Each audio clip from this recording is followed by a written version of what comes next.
Coming from a security background myself, I was pretty interested in the security, let's suppose, field in Nepal. And I also want to know your opinion on what's the background or what's the situation here in Nepal as a leader. How do you see the security platform in Nepal? Okay.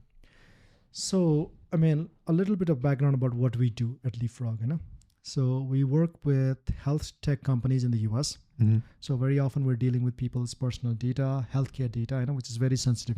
There are two aspects of data that's very important in the US. One is healthcare, and the other is financial data. Mm-hmm. So we work in a very sensitive field. So that there's a lot of guidelines about how you should treat that data. Some of it is legislative. So if we mess that up, we're going to be in deep trouble. Some of that is reputational as well, because if we're found that we have leaked some data, that could be the end of the company. So I would classify this as one of the existential things for the company. So we're very, very serious about security. So what does that mean? How does it manifest in our company? Number one is everybody signs an NDA, non-disclosure agreement. What that means is if they should leak any data, there's going to be repercussions for them. It could be legal, it could be financial, whatever that be. So that's one.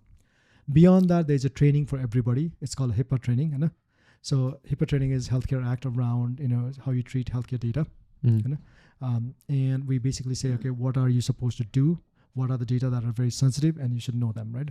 That's number two. Number three, as a company, we've gone through SOC 2 compliance. And what that does is basically that reviews all of our policies and all of the things that we do, and has best practices and guidelines of what we should support it. And there's periodic audits, so that it keeps us honest in terms of we're doing what we say we should be doing. So त्यो सबै कुराहरू छ हैन. So there's a lot of red tape पनि भन्यो, but we take it very seriously. For example, there was like तिम्रो चाहिँ healthcare information security training. I was the one person who was left, because for whatever reason I was too busy or whatever, but I also tend to be at the top of the hierarchy. So they were like, I was taking my time with it. But then the person who was in charge for it started being very insistent about it. And if you don't do it within this date, we're in problem, and I have to flag you. Okay? So what that means is I took an hour of my time that day, finished it that day. So that's there. Anybody who comes in basically into the company, if the person doesn't have an email address assigned to him within a set number of days, immediately there's a flag that goes in, because we have a software that keeps checking. Oh. And as a result of that as well, we actually have to invest quite heavily on our DevOps team, and our information security posturing. Because one of the things that is required by a lot of our clients is we have insurance around data breaches, information security, and all that. Now that's a pretty robust form that you have to file in. And it actually is pretty comprehensive in looking at your basically network, what you're doing, your policies, and all that. So we have to be pretty deliberate about making sure we have all of these policies in place, all of these practices in place, so that we qualify for those kind of insurance as well. Okay. So it's pretty. We take it pretty seriously. Now, how prevalent is the same approach in other companies in Nepal? The first answer that comes to my mind is I don't know. But I'm assuming people who work in the US and have a certain basically revenue size, they have to have the right information security posture, because it's demanded by insurance, by their clients, and vendor auditing is very common. So of the people or of the companies that are here in Nepal that may just cater to the Nepali market, I feel like it's actually a defensive posturing, and in some cases reactive. What I mean by that is, if there's a breach and Rashtra Bank comes and says, okay, you have to do this, I think they will go ahead and do that because they are required to do it.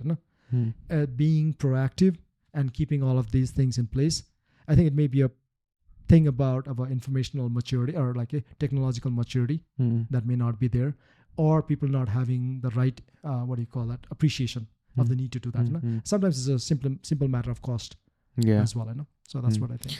I think a lot of companies in Nepal still don't take security seriously, in terms of also a lot of shareholders might be like, is security necessary? They'll maybe question why so much money is going into the security, and then they don't quite realize how intensive this task is and how much costing it actually goes. So, did you ever come across these kinds of scenarios in Nepal, seeing the trend? I mean, part of it I think is natural, you know. Mm-hmm. I mean, why would you want to spend money if you could get away by not spending the money? Mm-hmm. Even in our journey along the years, you know, much as we appreciated the need to have a secure posture, you know, the Mhm. right security posture, you know, I think there were a number of years where we got by without that, you know.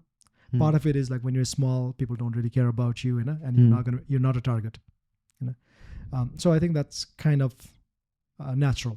Mhm. That at the same time, as we grew, once we got over a certain hurdle in terms of revenue or people size, it became very apparent, and we also had the maturity and the revenue to justify those expenses. Those are. मलाई पनि के लाग्छ नेपालको त्यही हो हैन. If you can get by without expending, everybody would rather not want to spend, Mhm. and that's why I say there's not the appreciation for it as well, Hahn. But you know, once you're over a certain size, Mhm. then it becomes a matter of like, hey, do you really appreciate that? Mhm. ब्याङ्कहरूको त they have the money नि त to spend, Yeah. Hahn. Yeah. I think it's more the leadership को appreciation छ कि छैन त्यो गर्नुपर्छ भनेर हैन. Mhm. And right now it's basically I mean I think the Rashtra Bank tends to be very के भन्छ त्यसलाई heavy-handed in its approach, so they're like, let's wait for the Rashtra Bank to say we have to do it, and then we'll do it. Mhm.